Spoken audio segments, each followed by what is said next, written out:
আসসালামু আলাইকুম।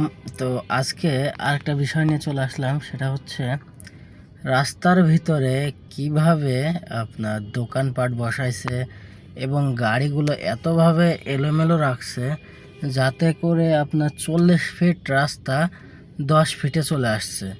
তো এই কারণেই কিন্তু আরও বিশেষ করে বেশি জ্যামজট হচ্ছে।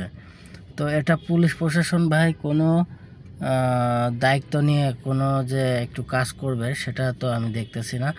তো এই রাস্তাটার ভিতরে কেন দোকান আসবে, কেন এই হাট বাজারগুলো বসবে, তো বিস্তারিত জানাচ্ছি, আপনারা ভিডিওটি কন্টিনিউ করতে থাকুন। এই যে দেখতে পাচ্ছেন রাস্তা, কত বড় রাস্তা, এই রাস্তা ওই যে গাড়ি দেখেন কনে কনে রাখছে গাড়িটা।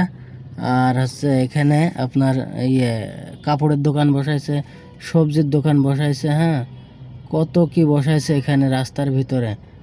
আর হচ্ছে আপনার কি বলে, রাস্তাটা এমন চাপা করছে এখন রিক্সা পর্যন্ত আসতেও মানে ভয় পায় আর কি, মানে বেঁধে যাবে এমন একটা অবস্থা। কয় লেনে গাড়ি রাখছে দেখেন, একটা রিক্সা, শুধু একটা রিক্সা আসার জায়গা ছাড়া আর কিছুই নাই এখানে, হ্যাঁ।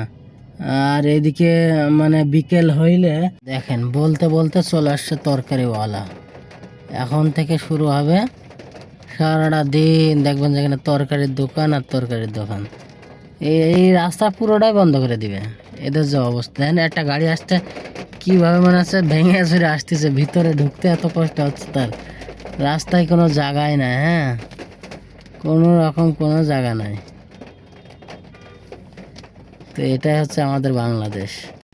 আপনার এত পরিমাণ যে তরকারির দোকান বসে, মানে এই রাস্তায় চলাফেরা করাটাই মুশকিল, মানে হাঁটার জায়গা থাকে না, এত পরিমাণ মানে রাস্তা ব্লক করে ফেলা এরা। আর এই যে এই স্থানীয় একটা বাজার করে দিক, সেখানে বাজারগুলো বসাক। আর প্রত্যেকটা কি বলে আপনার মার্কেটের একটা করে গাড়ি পার্কিং করে দেওয়া উচিত, যাতে করে মার্কেটে আসলে গাড়ি পার্কিংয়ে রাখতে পারে। এইভাবে যেন রাস্তার ভিতরে না রাখে। কারণ রাস্তার ভিতরে গাড়ি রাখলে কি হয়, আপনার হচ্ছে রাস্তার যতটুক রাস্তা তার অর্ধেক কমে আসার কারণেই কিন্তু আপনার রাস্তা ছোট হয়ে যায়, তখন গাড়ি ঘোড়া চলতে অসুবিধা হয়, জ্যামজট হয়ে যায়। আর এই যে বাজারগুলো দেখছেন, এই বাজারগুলো, এই যে কাপড়ের দোকানগুলো, হ্যাঁ ওই যে দেখান আপনি কত দূর, যত দূর চোখ যায় তত দূর এই রাস্তাটা ব্লক হয়ে আছে, হ্যাঁ। এইভাবে কিন্তু কাপড়ের দোকানগুলো সব ব্লক করে বসে আছে।